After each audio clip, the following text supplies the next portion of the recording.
Me and Jake running down the street with a handful of comic books, kicking ass and banging chicks and drinking booze No, not and me. smoking Not weed. me. I'm married. Yeah, well, I'm married.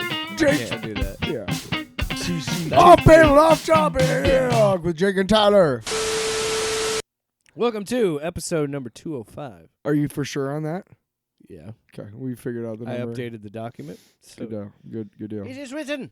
It is written. I'm Tyler. I'm Jake, and this is off panel, off topic. So I'm about to come out here to do the podcast, and I walk out in front of my apartment building, and there are squirrels everywhere just fucking. Are you serious? Just fucking in the trees. I couldn't believe it, man. I got out my camera. I was so fast as I could. Did you? Hell yeah, I'm going to video. Play that right now on the air. This is nature. No, I'm kidding. Did you really? Oh. Yeah, I put a Did TikTok you really? What? No, they weren't. They weren't fucking? Well, that's good. I'm a little concerned.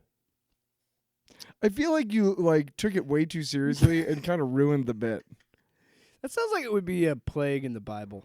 Yeah. You know how it, rains frogs? And it's like, the squirrels will be breeding. Christ has returned. I saw one with a little notch gone from his ear. That dude sees some shit. That dude likes nutty. it rough. He likes it rough. I like where we both. I call every squirrel I see is named Reginald. Mm-hmm. Where's that come from? In your head, your little mindscape. Like I'm gonna remember them. Oh yeah, they all look the same. I'll remember every fucking squirrel I see. Cause they're my brothers. My rodents and just fucking rodents and arms. It was funny because the two were like in the lower branches, and I walked by, and they stopped. Yes. And then they ran up into the branches of the trees so they could have a little privacy. Stop being weird, man. Stop looking at us. Yeah. The guy was like, "Hey, do I come up to where you are?" And I'm like, "I don't know. Do you know?" And then he burned me. He was like, "Oh, I forgot you don't have sex." God damn it. What? That's all the other squirrels said too. In the background. They're backing him up. What?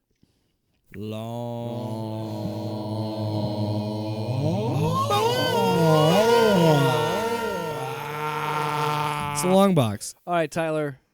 I started last week. Did you? I sure did. Well, whoops. So it's your turn to start.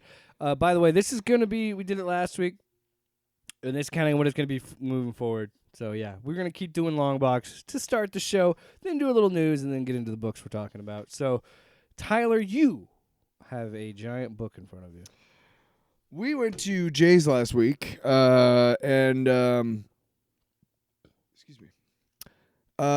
Just wandering around, we found a bunch of stuff. I found some great Legos. I found Back to the Future, the original Lego set. Is fucking sweet. What? It was fucking sweet. It was fucking sweet, dude. And it's interesting because Legos from even 10 years ago. I don't know if I would assume that they were using 3D printers at some point, but now they're able to do such stuff with pieces and things that, everything you can tell. It's like, okay, well, this is from 10 years ago because it's blocky or whatever.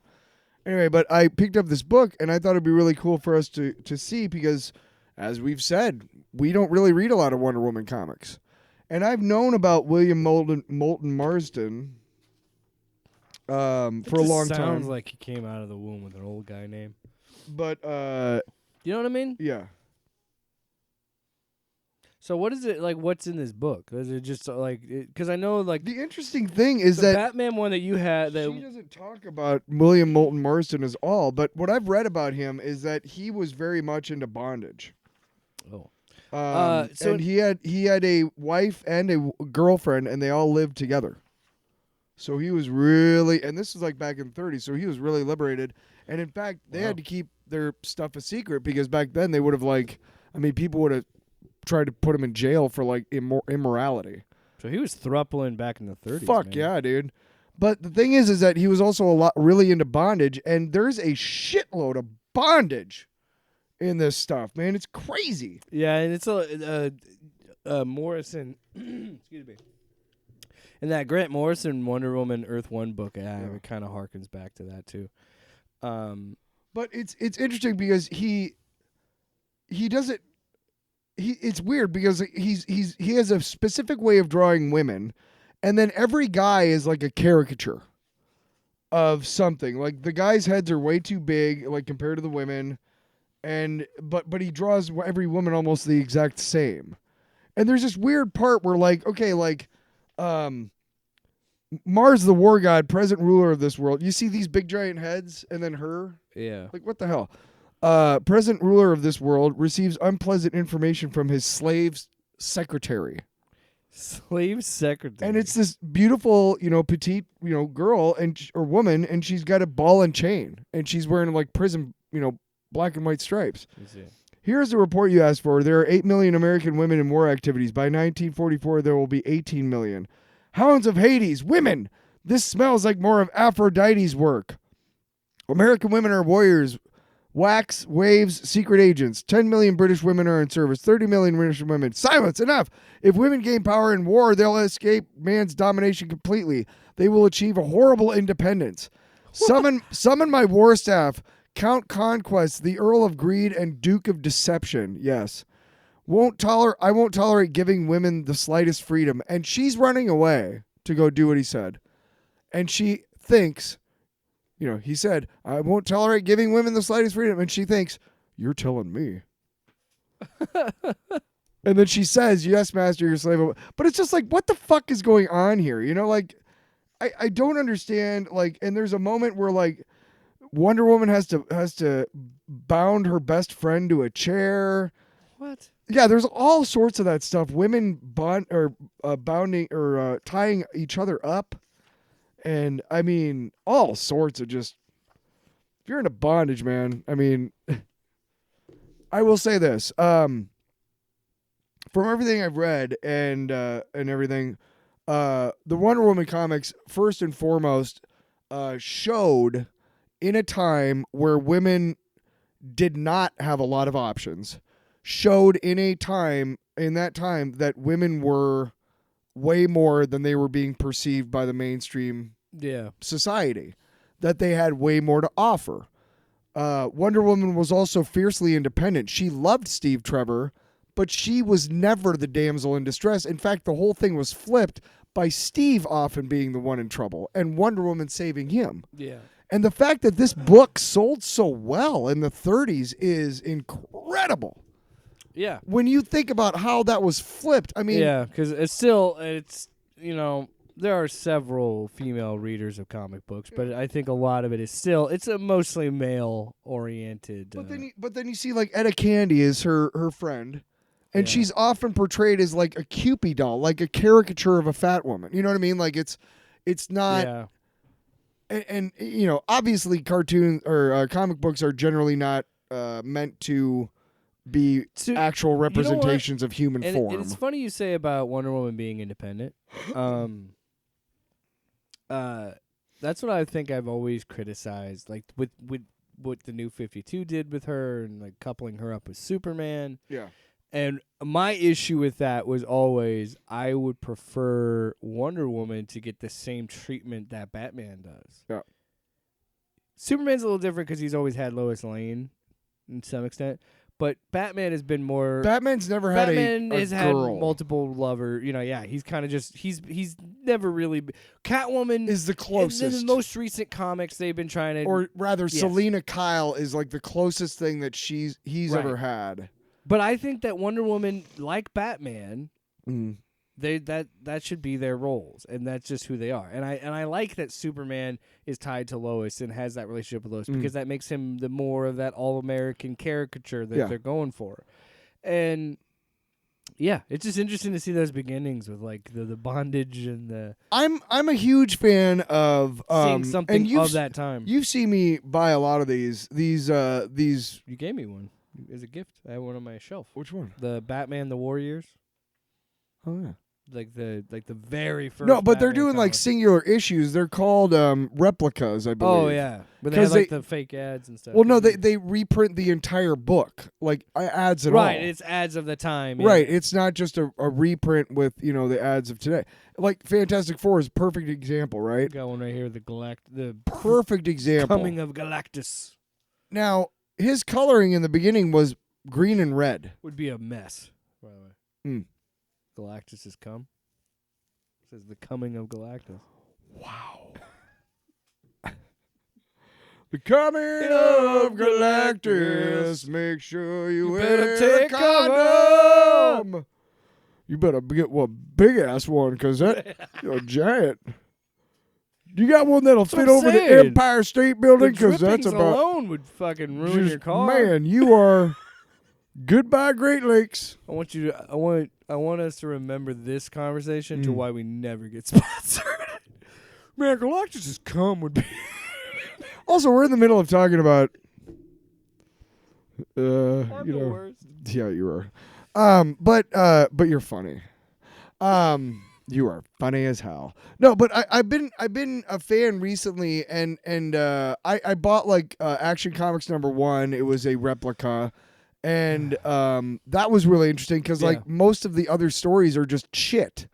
They're just shit. They're dumb and they're racist and they're And you start to really bigoted. It's, understand the one-offness of the issues until it wasn't until later when we started to like make it knowing more what of a I running know, narrative. knowing what I know now, in general, if you worked in comic books, you were doing it to make ends meet, and you sure as fuck were not putting your real name on it, and you sure as fuck weren't telling everybody you knew that you were doing it. Unless your name is Stan Lee and Steve Ditko. No, and that wasn't until the 40s Well, and that was 50s. after Superman. Yeah. I'm saying like even up until like the 60s, it was really the 70s that created like the superstar comic creator. Mm-hmm. That you could go to conventions, and I think that was also when conventions really started, 60s and 70s, when they first started having their conventions and stuff. But, I think he's generally always been. The funny thing is, I'm reading this, and I didn't read most of the first part, but okay, they do her creator, Charles Moulton. Okay. And he's referred to in this book as Charles Moulton, but it's Charles Moulton Marston, I think. But anyway, I'm a big fan of looking at these types of books from yesteryear and going, this is where we started, and this is where we're at now. And I find it fascinating. It's just, I don't know. I like to see the differences. Well, yeah, that like you and I were talking before we started recording about like that's the beauty of art and what makes art transcend so many other things in your life, because there are no rules, and and more than anything else, you can see the evolution of how, like, I don't think people realize how truly fucking spoiled we are. Yeah. With the amount of quality, Entertainment. outstanding entertainment out there. And yeah, so like I understand like that idea of like going back and kind of looking like this is where it was, and this is where, like, especially reading Absolute Wonder Woman and seeing what's going on there and be like, this is where we're at. Like, holy shit. You know what I mean? Do you remember seeing Avatar the first time? Yeah. Okay. Now, if you watch that movie, everybody's blue for a large portion of the movie. They are not human, right? Mhm. Now, I don't know about you, but when I got done watching that movie, it was hard to kind of get back to the real world a little bit, right? Mm-hmm. You know what I'm saying? I found that, like, when I read, and this was especially true with, like, 1940s era Captain America comics. Yeah, like adjust your eyes. Yeah, you almost have to, like, oh, okay, wow, that's not how we draw anymore. You know, It's like whenever I would that's I've always found whenever that I would interesting too. But that's all I wanted boot to up say. my old additionally, PS2 Mm. and try and play like old PS2 games. oh, geez, It hurts my eyes. I can't. Oh, do it. yeah. I can't do it. I'm like, how did I ever do this? Ugh. How? That's also because the qualities of TVs and everything like that. But, right. And now I also have a PS5. Try playing a PS5 on like an old transistor TV and see what that looks not like. Possible. Right? They don't have HDMI ports, so you couldn't even do it. Trust me, I know an electrician out there who Probably. could figure You out could how to hook engineer- up a PS5. Yeah, but That's why just get a new the whole fucking South Park TV. thing, when he's in the future and he finally has a Wii, but they don't know how to hook it up to his TV, bullshit. Somebody would figure it out. Now, granted, that's a difference of about 30 years compared to like 500. So anyway, I want to talk about my long box. Yeah, I'm done. We can wrap this up and get into the news. Sorry. Fuck I you. wanted to talk about Wonder Woman. So, Man. my wife and I lately have been trying, like, when we spend quality time, it's either we're playing Baldur's Gate 3 or something else. Like, I don't know, whatever that something else would be, but it's usually Baldur's Gate 3. And then, but I was like, okay, well, let's. Are you really opening up for suggestions, or? No, I'm just saying. Recently, her and I have kind of tried, like, okay, well, let's. Other than seeing a new movie together, if we're not going to do that, let's have at least once a week watch a movie together, and let's try and have some fun with it. Where again, if it's not something new that we both want to see, or one of us wants to see, we'll pick something that is from our past, that is nostalgic to us in some way, or a movie that we love in the past that the other one hasn't seen. Once a month, on that night, you guys should watch an episode of The Wire. Once a month. So she made me go through the first season like that, and if by the end of the first season you're not watching it every night, then I quit. I will never talk about it again. Promise. I think the important thing is I want to tell her that before I leave. To keep in mind. So we watched Twilight because I had never seen that. So she made me watch Twilight, and I'll say this: not good, not a fan. I sat there at the end of it and I said, "What was the fucking plot of that?" And she goes, "What? What are you talking about?" I go, "But this, and then this, and then this," and she goes, "I got something to tell you. That's all in the book." And I'm like, "What?" And she's like, "Yeah, it's not good." But she's like, and I remember that moment. I was in fucking high school when those movies were coming out. I know what that cultural moment was like. And to finally see it in this moment, I'm just like, Jesus Christ, how did this become a phenomenon? So what I got to choose was the movie I want to talk about now, motherfucking Dread. Dread from 2012. Did not know this. Alex Garland wrote the script? Yeah. The dude who did the 28 He's done movies? a lot with, what's his name? Civil War, all that stuff. The director, Danny Boyle. Yeah. Him and Danny Boyle have done a lot. They did Sunshine. And the 28 Days trilogy. Mm-hmm. There's a new one of those coming out. That's what I mean, that trilogy. 28 years? 28 years, yeah. So anyway, I did not know that he wrote this, which explains why it's actually a pretty competent script and a pretty good movie. Like, really fucking awesome movie. They get the numbers at the beginning way wrong. I will tell you this. About the crime. Yes, other than that. I liked the Stallone movie. Never saw it. Before I had found out later that it's nothing like the comics. Oh, before you read the comics? Well, I've never read. I've never read a Dredd comic, but I'm just saying. He hardly ever has his helmet on in the movie, from what I understand. Yes. And it came out like a year after Demolition Man, where he plays largely the same character. And Rob Schneider's in this, and Judge Dredd. Oh, well, fucking poke me in the. So I want that to be clear. Before I knew about the character, they're like, no, poke me in the ear. So I've never read a Judge Dredd comic, still haven't. But we'll fix the that. movie in 2012 came out of nowhere for me.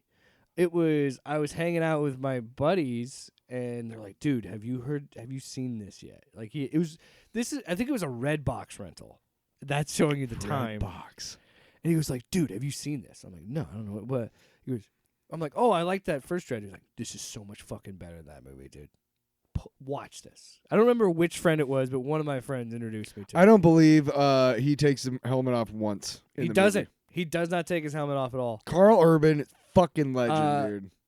Which is funny, too, because I told Ashley this after watching the movie. I said, I'm still impressed, after like my third time watching this movie, that he keeps the same demeanor and scowl throughout the whole movie. Yes, he changes nothing. And I love that. And he got so much, and rightfully so, got so much praise for that, because it's awesome that he's just like, he understood that Dredd is this. This is it. Dredd is the law. Yes.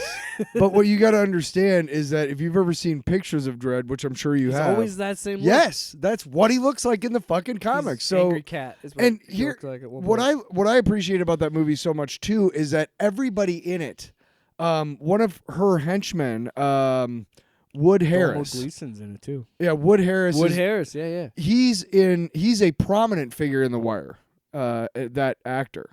And Right, yeah, he's the one that they arrest. but everybody in the movie, his sidekick, the telepath, Lena Headey, She's such a good villain. so man. fucking good, right? Mama. Oh my god! And when they Stop listening to this and go fucking watch Yes, Dead, dude. there you that go. movie rule. How did we never? So they took a similar concept to The Raid of like, okay, let's just put it. Which again, in my mind, to make a fun action movie, you got to have one or two things. You got to have or one of two things, or sometimes both if you really want to get weird with it. A ticking clock, so that way you make the movie kinetic as possible. Yep. Or you put it in a confined space with a lot of enemies and a low amount of ammo. Or how about both? And this movie does both. And dude, that part where they fire the cannon across the fucking courtyard. Tyler, I haven't seen this movie in like a decade. Oh. So you got to understand me just being like, oh my God. Because it's like and she was sitting there, I think, getting hyped up, getting hyped. Because I'm like, oh, this scene. She goes, what? And it's the first. So the drug in the movie is called slow-mo. Yeah. And it slows down time. And the effects hold up too. It's crazy. Sometimes Ashley and I were like, are we fucking high right now? Like how. Because. Speaking of Avatar. Don't interrupt me. No, speaking of Avatar, like when you watch that movie, there's a lot of those moments. And it is hard to get back to real life because you're like, wow, I'm screaming because I've been wanting to talk because I you. saw this on Friday. We're recording on Tuesday. I've been wanting to talk about this for days because I know how much you like this movie too. So And next week we'll be talking about in a couple weeks. Next couple weeks we'll be talking about Batman Judge Dredd, which would be my first Judge Dredd comic ever, and it's a fucking great one. Anyway, so I was sitting there. The first scene that made me go like, "Oh shit!" I forgot how awesome this movie is. Well, she does this thing where she skins the guy. Skins them, makes the guy takes a hit of slow mo, and then shows him off like the 100th floor or whatever. This 200-story mega complex thing, and you see it go down in slow mo, and that was a part where Ashley was like, "Are we high? like what the hell?" And then I remembered, and I looked it up, researching it, like. Okay, it was like, yeah, that makes sense. It was shot in 3D. Yeah. So that was clearly, dude, I wish I had seen that in theaters and seen that in 3D. There's a moment where she's in the bath and she drags her hand up. Yeah, that's totally for 3D. Yeah. Yeah, like, look at the water, how close it is. So, but the scene where I was like, God, the one scene that I remember vividly, when I think of this movie, the first thing I think of is I remember I did the same thing my other friend did, where I showed my buddy Tommy. I was like, dude, have you seen this? And he was like, no. I'm like, it was on Netflix. I'm like, we're fucking watching this right now.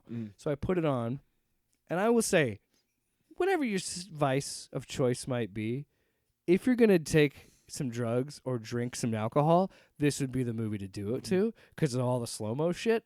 So this is a night after. It runs quick, too. This was we were in our 20s, so you can imagine we were high or drunk or something. So I'm like, we are the perfect state of mind to watch this. So I turn it on, and the scene that I'll never forget is the slow-mo shot where they do a raid, and they do it from the perspective of everybody that's high on slow-mo. Yeah. So Judge Dredd is mowing down these motherfuckers in slow-mo. Yeah. And the scene I'll never forget is a dude is sitting there and he looks towards the camera and he's freaking out, and it's clearly a 3D shot, but it's still badass. The bullet shoots and it explodes out the side of his face through at your point of view, and I was like, and Ashley was like, "Holy!" She's like, "This is kind of awesome."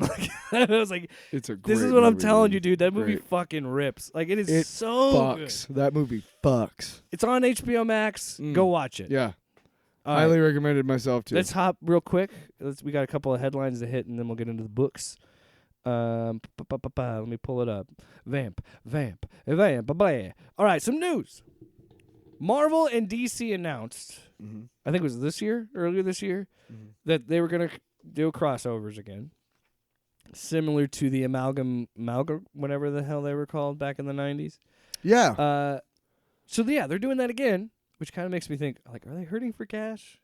Maybe, I don't know. But no, I'm also excited because it's cool to have, like, because I was a child when that happened, when the original Marvel DC crossovers happened. So it's cool to kind of experience it as an adult. The amalgam books were not good. No, none of them. Like, how can they be good? Because here's the thing: you can never please anybody with those. How can you? They're the best ever Marvel DC crossover is without a doubt X-Men Teen Titans Apocalypse Now.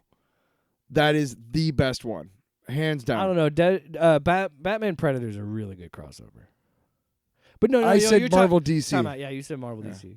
Dark Horse DC crossovers are great, generally, so it doesn't matter. So what that all leads to is but Amalgam was they created 2 new characters.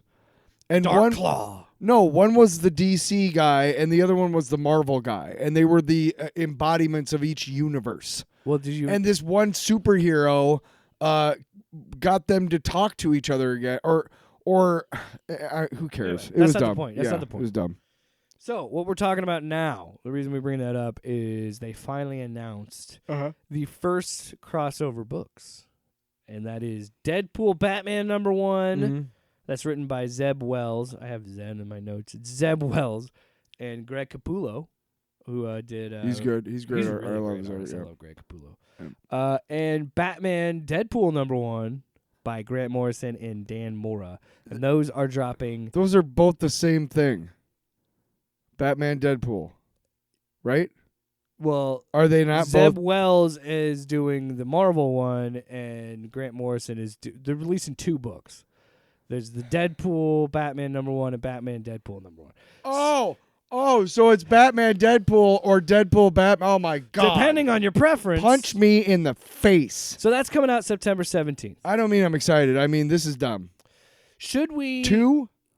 Well, because they got to make money, they got to release 2 #1. Not just, you know why? Dude, this is for the fucking collector's market. It's what it is. Because then you could be like, well, I have a Deadpool Batman #1, and I have a Batman Deadpool #1. And I have the foil cover, too. Stupid. Holograph. It's a fun, look. No, I'm fine with it. It just, I was just sitting here looking at you, and I'm like, I don't know if you're having a stroke, but you said the same thing twice. Maybe it's because we're doing 4 fucking crossover books tonight. But I'm kind of at this weird spot Those with are crossovers. Crossover books. Where it's like, it's all formulaic as shit, man. Like you can't properly because you're not serving a story. You're just trying to fan service 2 audiences. Yes. And not piss off either one. Yes. That's what sucks about most crossovers is the creators are so caught up in not pissing off one of either of the fan bases that they have to give them equal time and give them equal and panels. It doesn't matter. Equal talking and Deadpool's gonna go back to eating chimichangas and Batman's gonna go back to Gotham. Nothing's gonna change. If you create them again, Apocalypse Now is great because it actually is a story. And it's well aware of the fact that this is never going to be referenced ever again. And there's like I mentioned, because it's a crossover between 2 companies, so it'll never be referenced ever again. Like Batman Predator's an example. Like there are examples of really cool crossovers and good crossovers. I'm not saying they don't exist, but They've done a shitload of them. They're just not. I just don't care that much. That's not. I urge you all to find a copy of that first crossover, the X-Men Teen Titans, because it is fantastic. It's written by Chris Claremont, drawn by Walt Simonson, my favorite comic book artist of all time. Besides maybe John Romita Jr. It's just, I don't know, man. John Byrne's great. I like Ed McGuinness. Because for me, I feel like maybe it's because we're doing this show and don't forget Carter Allen. And I'm reading comic books much more frequently than I have in a while. Me too. Is that good or bad? But I'm kind of just hit. Well, for me, it's like, okay, when I have friends that kind of roll their eyes at some of these comic books that I'm explaining, and then even I go, well, they're not. It's not good. It's not quality. But it's just like. Whenever you start saying it out loud, you're like, wow. Well, you gotta. That's what I mean. Like, it's cool on paper. Batman and Deadpool in the same book, and it's it'll be crazy and kooky and fourth wall. That's why I can't wait for you to read Batman Judge Dredd, because you and I have done some crossovers that were just shit, especially like the Batman Punisher one. They won't be good. I just don't care. The Batman Punisher one is stupid. It's just dumb. It's a cash grab. The art sucks. The writing Batman sucks. Even. Oh yeah, fuck off, man. And that was like in the Jim Lee height of Punisher too. It's just not good. Not good at all. But Batman Judge Dredd, We'll get to it. But man, so again, chef's kiss. There are in Batman the Max is a fun crossover. Like I've Batman, never read that I swear, one. is like the only character that can have good crossovers. It feels like. I mean, It's easy to write Batman almost. it's easy to. You could feasibly kind of just stick him anywhere if you really had something landed in Gotham. All right, Batman's gonna deal with it. You know what I mean? That's it. That's your story. It's just Gotham by Gaslight, by the way, if I you ever just- can read that original story. That's Mike Mignola. There's a reason why I have been trying can't remember to. who wrote it. I've been nudging you. Great book. There's a reason why I've been nudging you to, and I'm glad that you found we only find them when they're dead, and see things like that. It's like I keep trying to push you more towards indie shit because man, No. I swear the big two will never fucking learn. They never learn ever. It's the same shit, dude. Like you would think in the year of our Lord 2025, there wouldn't be a big deal in Entertainment Weekly about a crossover between Batman and Deadpool in a comic book. If it ain't I broke, want meaningful stories. I don't I want do this too. shit. but if it ain't broke, And it's gonna make money. People are gonna runaway- buy it for the fucking collector. in runaway piece of it all. capitalism, it's about the money. And because it's gonna make money. Anyway. While you're looking up the next one, I showed you the Galactus Fantastic Four Legos. Yeah. Not super impressed. Although I'm looking forward to having a big Lego Galactus. Because I still have my Lego fuck, what are they called? I can't remember. Celestial from the Eternals movie. Man, they made 4 sets for that movie. 4 Lego sets. They got 1 for Fantastic Four, none for Thunderbolts. None. You didn't do anything for She-Hulk, nothing for Daredevil, which is fine because that's more of an adult show. But nothing for Agatha, nothing. I mean, you've had movies, no Deadpool Wolverine. Understood that's still an adult one too. But Lego, you are dropping the ball. They're dropping the ball when it comes to what you can do with the IP that you are allowed, that you have access to.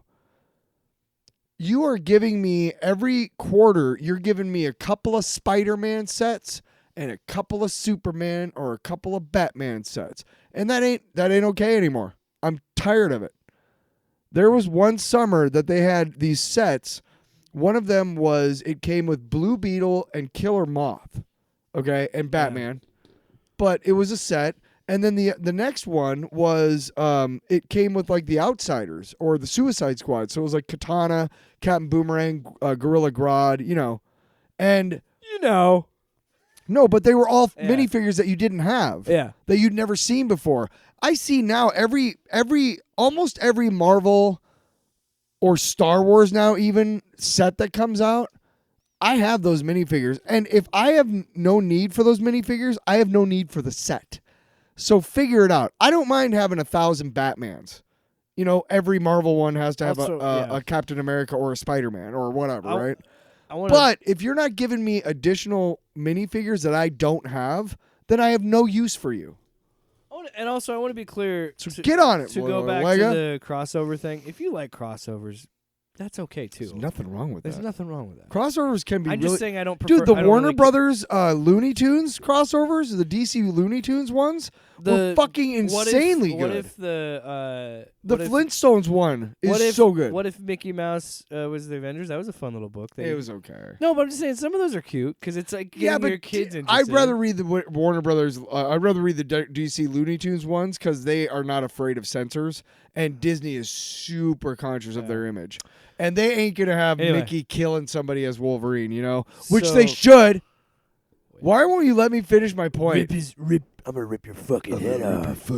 Wolverine schnicked. I'm gonna rip your legs off. Jesus, that's horrible. That was great. That was way more I violent. loved it. You shut up, bub. And you do it again. Just in case you didn't hear it. I'm trying to audition. One man. Could you imagine in the X-Men Mickey Mouse crossover, Jake Williams voices Wolverine and Mickey Mouse? That's range. Wolverine. But I only voice him when they're in the same scenes together. Otherwise, I'm fucking shot. Because then you got Wolverine. Wolverine, what are you doing? What are you doing with your claws? Come here, bub. Something I should have done a long time ago, bub. No, what? And then I'm not gonna do it again. You got the image. Theater of the mind. I'm just sorry you didn't all see him pantomiming a handful of claws going in to the neck Mickey's of, and he was really into it too. Like his face. Well, was I'm not red. gonna fucking half-ass a funny voice. Listen. If I'm gonna pretend that I'm Mickey Mouse getting murdered by Wolverine, I am gonna go to the absolute limit of my acting skill. You're a goddamn right, Bub. Hey, bub. Schnicked. Schnickety, schnickety, schneid. All right. Oh, gee, Mickey. Mickey taking a hard shot. Oh, your guts are on the floor there, Mickey. Oh, what happened? Come here, bub. Oh, what's going on? God. Oh, what's going No, Wolverine, stop! Don't kill Goofy. Minnie Oh, did it. oh, Minnie oh, screaming. oh, Wolverine, why would you do this? Oh, gosh. That hurts. And then you're just, wake up, Logan. He was just dreaming the whole What time. are we doing? Wolverine in Disneyland. Patrick Star from SpongeBob gets murdered by Wolverine. No, that is Nickelodeon. We do not fuck with Paramount. Wow. We will not. Yeah, hello. Crossover one way, not the other. What's the point? All right. So another example of Warner Brothers being the worst. So Yeah, speaking of Warner Brothers, there's a story sucking. that came out recently of a video store, which is the craziest thing in 2025, a video store. Cinephile Video was going to do a special screening for like their members only of Batman Forever, the Schumacher cut. Yeah. So the Schumacher cut, I think we've touched on it on this show. Batman Forever? Yeah. So Batman Forever was a much different movie, and there was a lot of other, like, it was really diving deep into like Bruce's psyche with like. Was it still just as awful colorful? Obnoxiously colorful? Yeah, but I tried watching that again, man. After the whole scene, after the whole safe stealing scene, I turned it off, man. Oh my god. Oh my god. Hey, we're down in front of the Gotham blah blah blah, and we're talking to Batman, Commissioner Gordon, and Chase Meridian. Why are we talking to Batman on the news? Who the fuck knows? Thanks, Joel Schumacher, for completely ruining Batman. we won't do that until the next movie. Joel Schumacher sucks. R.I.P. Hey. Oh yeah. Wait a sec. Oh. Forget it. I don't have anything else to say on the topic. All right. Anyway, next headline. So yeah, Warner Brothers shut down the Yeah. screening, Oh, they suck and because they didn't get a cut. pretty much, and they were like pretty much their response was like it wasn't going to be anything for really any money. It was only going to be like a thing for like members of our the loyal customers or whatever. It's fucking silly. Who cares, Warner Brothers? Who fucking cares? I want to know how they got it, first of all. How the hell did they get a cut of it? I also heard a rumor that Kevin Smith was trying to, because he owns a movie theater, and he was trying to get a screening of it, or do a screening of it.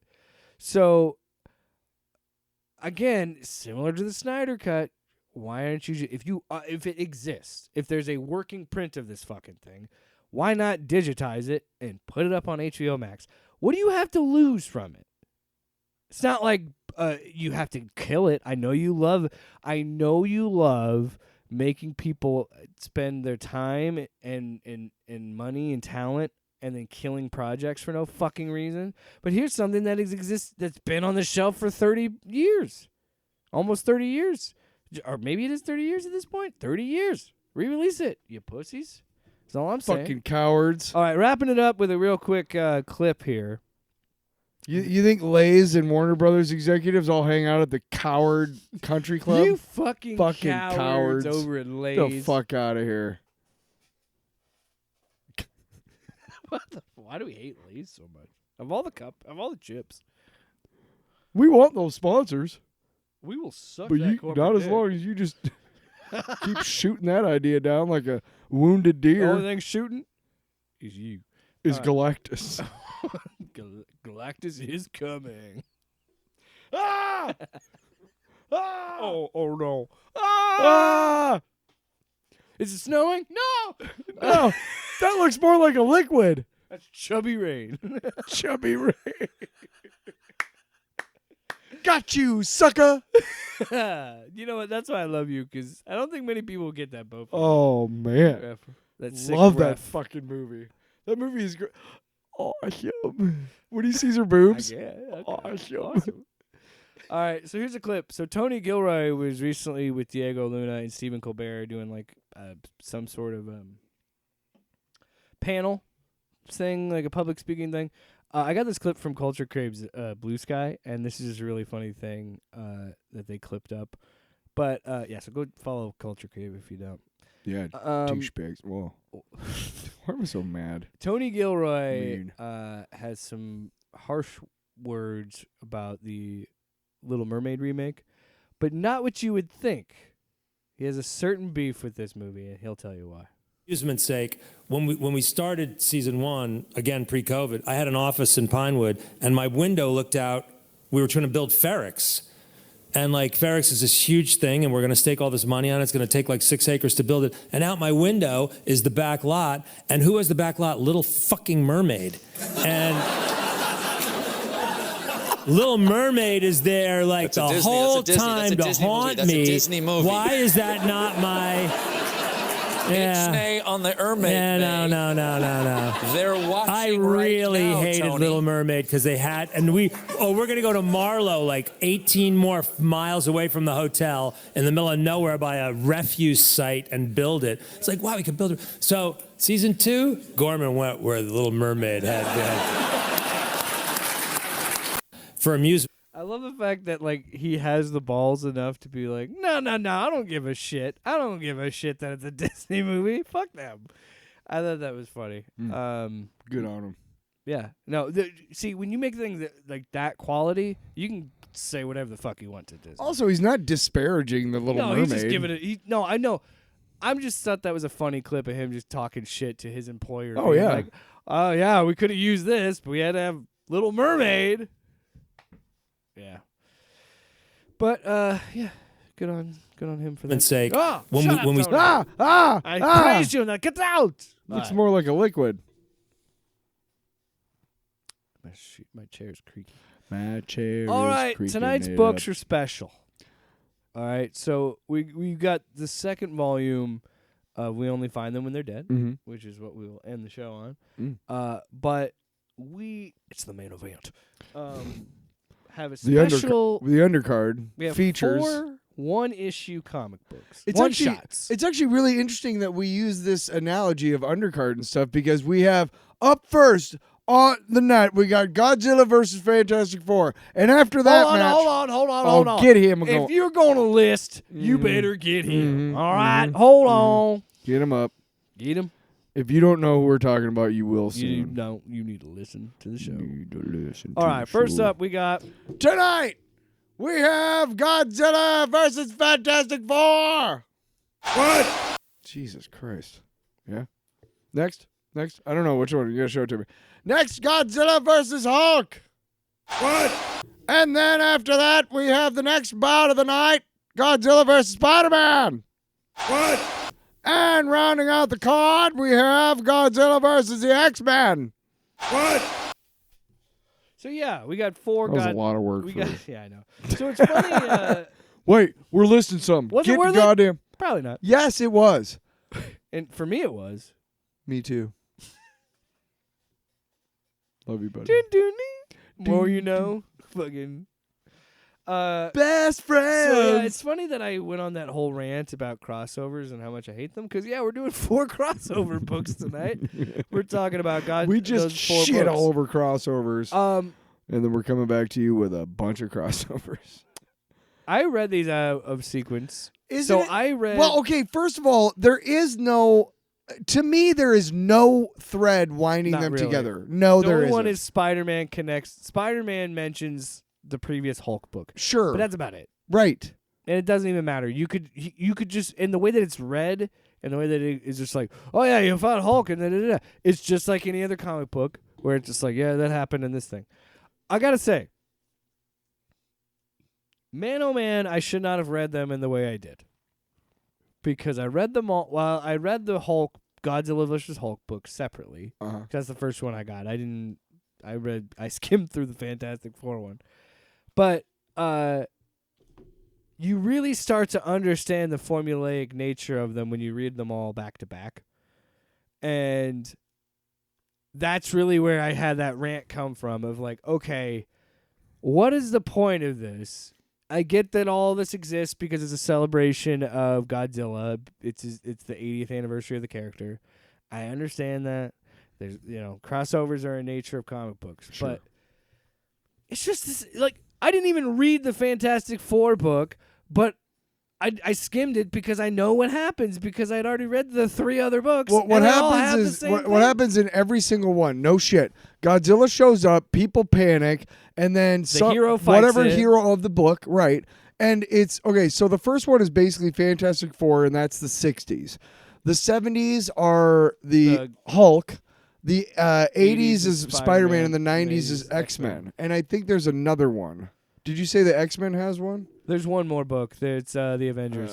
It's Godzilla versus the Avengers. That's probably. Oh no, that's Thunderbolts. No, it's I think it's Spider-Man mentioned. Or no, it might have been Fantastic. No, because the Fantastic Four mentions X-Men. Point is, there's another one for the Avengers. Yeah, I think you're right. Yeah.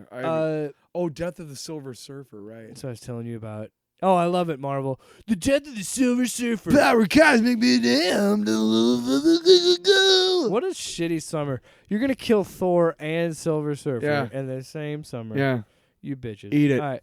So that what I'm Oh, trying by the way, Lego, you can't give me a fucking Silver Surfer with the goddamn Galactus model. What the fuck is wrong with you? I don't care if it's a girl. Okay. So back to the rant at hand. The previous the rant back to the rant previously in we're not going to progress. review these. We're doing 4 books, yes. We're not going to review it. We're not going to review it the same as we would issues. So we're going to review it as just kind of ranking them of how we felt. So I will just rank the 3 that I read. Sure. And of the 3 that I read, I think Spider-Man is probably my favorite because it's written by Joe Kelly. And it's the black suit Spider-Man, and there's a Venom. Right, yep. God Venom. In which fact, Godzilla Venom. if I'm not mistaken, in this Godzilla versus Spider-Man, one of the cool things about it is it's set at the time. It's in continuity. It's after he came back from Secret Wars, but before he's really found out what he has. He's starting to understand that it's more than just a suit. Before he knows about the Sonics. But Venom doesn't even exist, No. even though Godzilla gets venomized. Also, I got to give him props for "Oh My Godzilla." That's a good phrase. No, I wanted to pull up. I was gonna say we're not reviewing these singly. No, there was something I wanted to pull up that I really liked, and I was trying to remember. I was trying to do it and let you vamp. But I would say each one, I mean, just look at it. It's a Godzilla Venom. How could you not love it? Well, it's Nick Bradshaw does the art, who is fucking. Oh, dope that's as what I hell. wanted to talk about. Nick Lowe's editorial notes are fucking great. Oh this yeah, Spider-Man. yeah. Like, just some of them are just, what does it say? Honestly, we don't know why he did it. Let's talk about Parker, you quit college, and there's an editor's note. It's like, honestly, we don't know why he did it either. Stay in school, kids. Nick, lover of learning low. Yeah, see, those were like of the time. Those can be fun. Okay, so Fantastic Four, and then Hulk, and then X-Men and Spider-Man. I'd have to say, which one was your favorite? I'd have to say Hulk was really cool because it's a fucking. I loved Hulk. Hulked out Godzilla. I'd have to say probably Hulk, Spider-Man, Fantastic Four, and then X-Men. And to be truthfully honest, the difference between 1 and 4 is not that great. They're all about the same. It's all the same. They're all entertaining in their own way. If you love, it's really still fun books. It's really depending. Like, to me, the solution in the X-Men one wasn't as cool as the other 3. You got Venomized Godzilla, you got Hulkified Godzilla, and you got fucking Silver King Ghidorah as the Herald of Galactus. I keep wanting to say that Galactus of Herald. The Herald of Galactus. Galactus of Herald. Welcome to the party, dude. That's our band. Galactus of Herald. Galactus of Herald coming to eat your planet. And think about it. think about it. We're gonna observe. Listen, we're the Galactus of Herald. If you don't like it, then go see another show or suck an stay home. I don't care. Another way we wanted to talk about it. So I'd say that's my ranking, yeah. Yeah, and the reason, but they're all neat in their own way. The only one I don't really care for is the X-Men but one. the X-Men one is my least favorite too because it's so convoluted for no reason. Right. Just make the X-Men fight him. What are we doing here? Even with Spider-Man's solution is to get the venom off of Godzilla, and Godzilla's sonic atomic breaths it. And fucking the Hulk one, it's like he gets gamma radiation. And he bleeds into him or something. And something like that. Yeah. Supercharges Godzilla and hulks him out. In Fantastic Four, Silver Surfer gives all his cosmic power to Godzilla, which is just cool as hell. Scold the guy. They just scold the guy and let him leave. Hey, you're bad. Hey, you're bad. And you know what? Sometimes Get out of here. real monster is you. Yeah. And again, I get that they're trying to do, and they're kind of trying to play to these eras and do that shit. But it's but also I don't care. Listen. But why did they get Super Adaptoid? A. B. Why are we... Okay, we got Super Adaptoid. But why do we need to make it even more convoluted by making it that it has to be operated by a portable Cerebro that has to be run by Charles Xavier, because he's the only one with a mind strong enough that could be able to control Super Adaptoid, at the same time understand what Godzilla's thinking, and then at the same time keep the X-Men focused? What? I got to tell you, maybe that was just how X-Men comics were written. I got to tell you one thing. I got to tell you one thing. X-Men First Class, X-Men Days of Future Past. Those two were really good. Okay, now it's not necessarily anybody's fault that they took place 10 years from each other. But then what they did, which is why the next two sucked ass, Apocalypse and Dark Phoenix, is because, the next one's got to take place in the 80s. And the next one's got to be in the 90s. That's what they were worried about, is making sure that it looked like the 80s and felt like the 80s and looked at like the 90s. And look at the Dazzler album. And here's Jubilee at the mall. We're at a mall because it's the night like the fuck, right? And I'm just tired of it because it's like, you guys ruined perfectly good stories because you were so worried about making sure that they had the right, the right socks, the right calf warmers on, and the right, collar on the shirt and shit. And it's like, make sure the fucking story is good or don't make the movie. Sorry, dude. I agree. But that's one of the drawbacks of the Godzilla movie or books is that they all try to be the best ones of these do not give a shit about the era they're in. And that's Spider-Man, that's all of them except for X-Men. And they try so hard. Look, Gambit's on the team. Look at Storm's got her white costume and Jean Grey's got that god-awful orange and blue thing. Irritating as fuck, dude. I give it a solid 5 out of 4. I thought you were going to say, I give it a solid fuck you. Fuck you, Godzilla vs. X-Men. I am affronted by this. Hey, Godzilla vs. X-Men, why don't you Pico to get the fuck out of here? It's not that bad. Patented. Yeah. No, I enjoyed them for what they were, but at the end of the day, I'm like, what's the point of that? What's the point of that? Other than to just be fan service. They got $20 for me. 5, 5, 5, and 5. There you go. Stop doing it. Marvel got $20 for me. We're not going to review another one unless you really have to know how they do. But there's there's another one coming out. Avengers. Unless you really need to know. So lame. But it's not lame. No, it's not lame. Being with your friends. And this has been as long as it's not naked and sexual. All right, well, sometimes. Well, unless you both agree to it, and nobody's getting hurt. Well, if it's consensual, of course. Yeah. Well, we're gonna read a book. You know what's consensual? We're gonna read a book. Reading this book. Read books together. Today we're. You ain't got to get naked for that. but it helps. Can you imagine? Just your balls just slapped right on the page. All right. Anyway, we are reading. We only find them when they're dead. Book 2, The Stealer, by Al Ewing. The first one was called The Seeker, I believe. Yeah, by Al Ewing and Simone DiMeo. Simone DiMeo, which I've always thought of as a woman's name, Simone, but he's actually a dude from Spain, I think. Wouldn't it be? It's Simon. Simone. Most of these Simones it's I've met. generally a female name. Yes. But yeah, Simone in Spain and France and Italy and stuff is Simon. Yeah.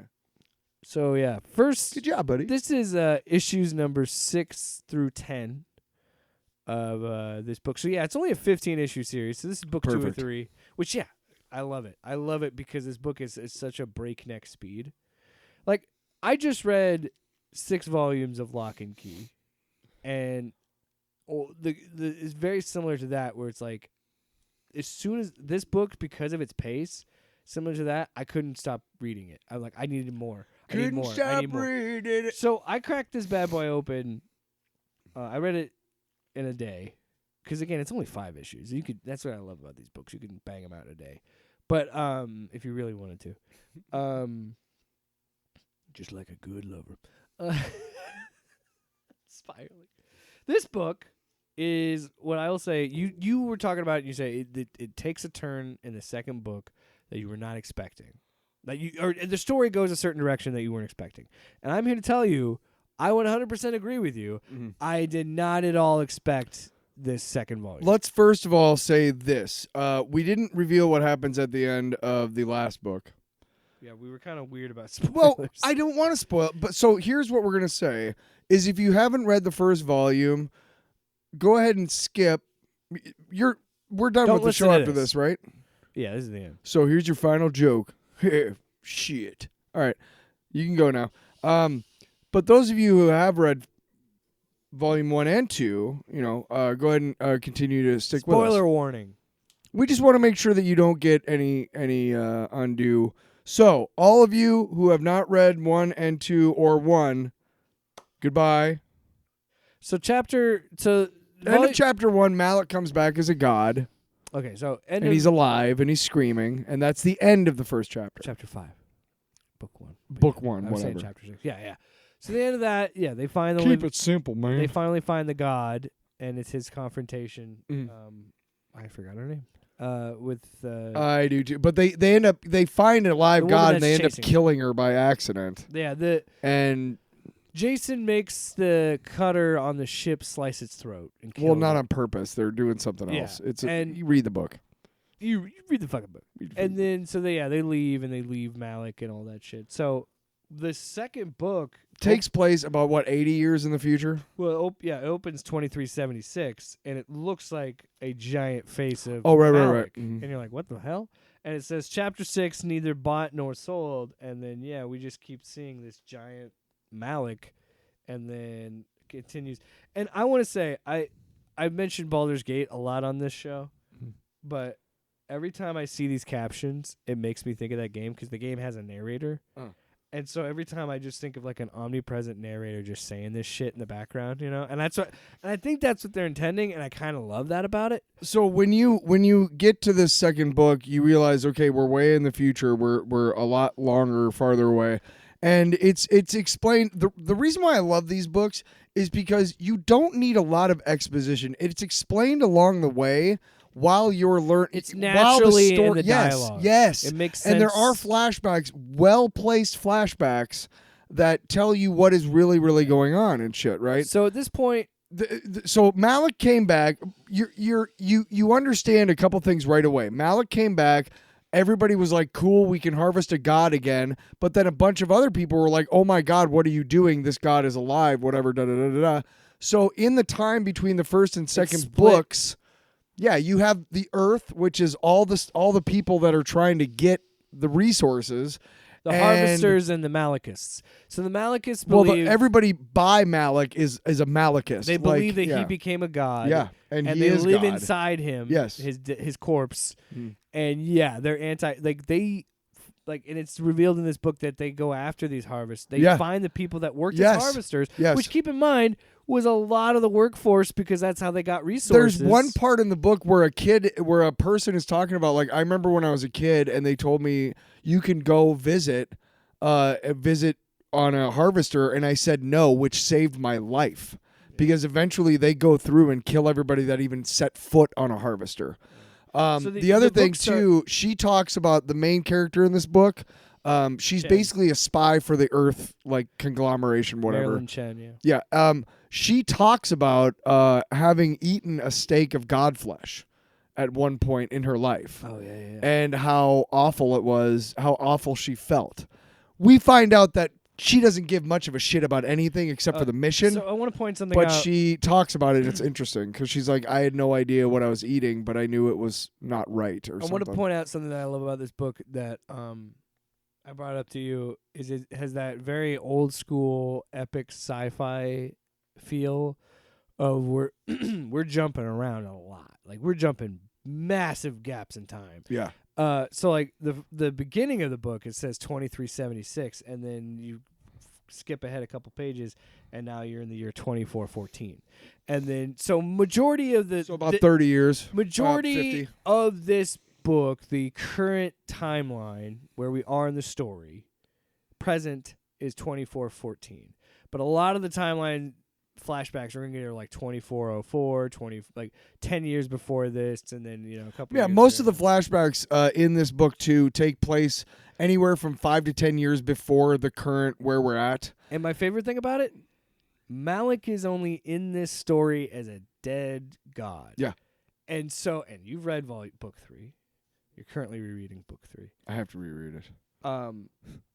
There has to be something tying him into that third book, like where he comes back, because he's dead. It ends, and so we got to figure out what happens. And like, oh man, and that's what I'm thinking as I'm reading this book. I'm like, oh yeah, he's dead. They're not going to bring it back. Okay, so what's going to happen with Malik? And then as that's happening, I'm seeing what's happening.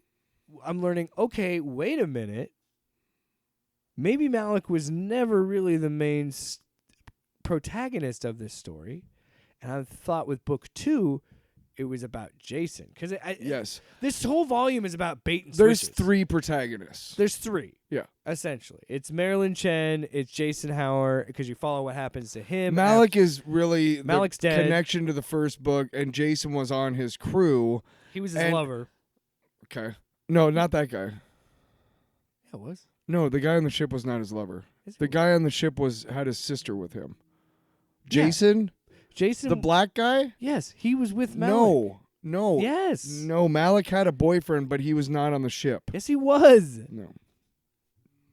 I left. Oh, my God. Just Good well, book you one. show me. You can show Pull me. up book 1. Well, I don't have it with me.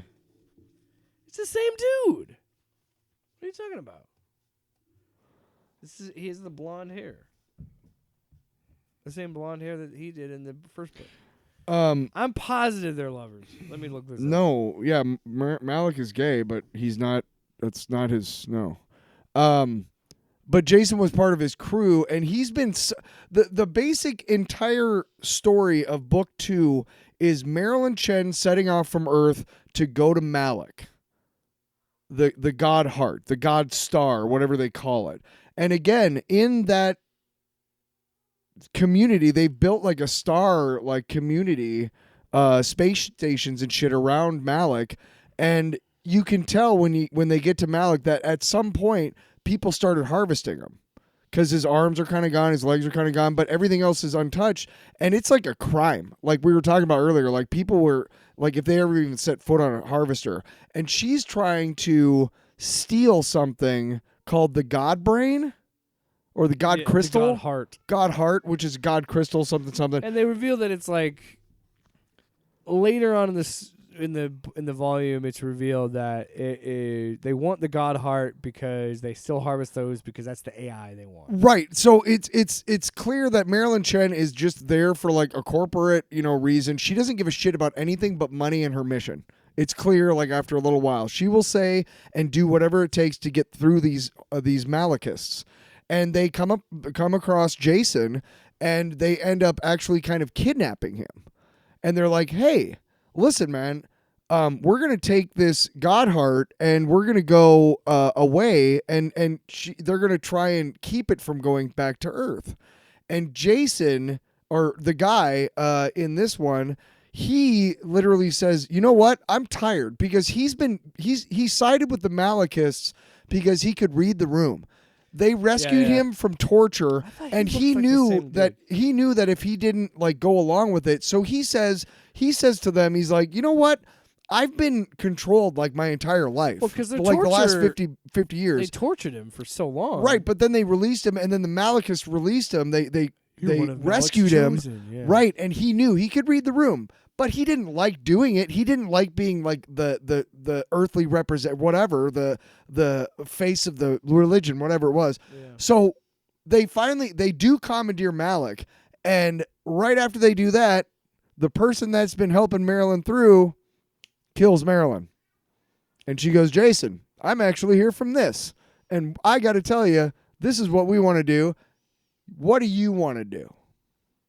Yeah, so she meets him and says like, well, so the double cross became a triple cross. Well, because before that she says, "I won't hurt if you help me, I won't hurt anyone." And so he starts to help her, and they go in the room. She kills the other guards and like that, and she goes, and yeah, we find out that another one of the guards was someone on the inside. That's working for the inner world. Right. Yeah. The harvesters are from the inner world. Right. And so yeah, they're doing all that, and I urge you to read the actual book straight through, because it's too much to get into. Yeah. Because there's so much like backstabbing and like just when you think you figured out a character, Chen is a great her guard is a great example.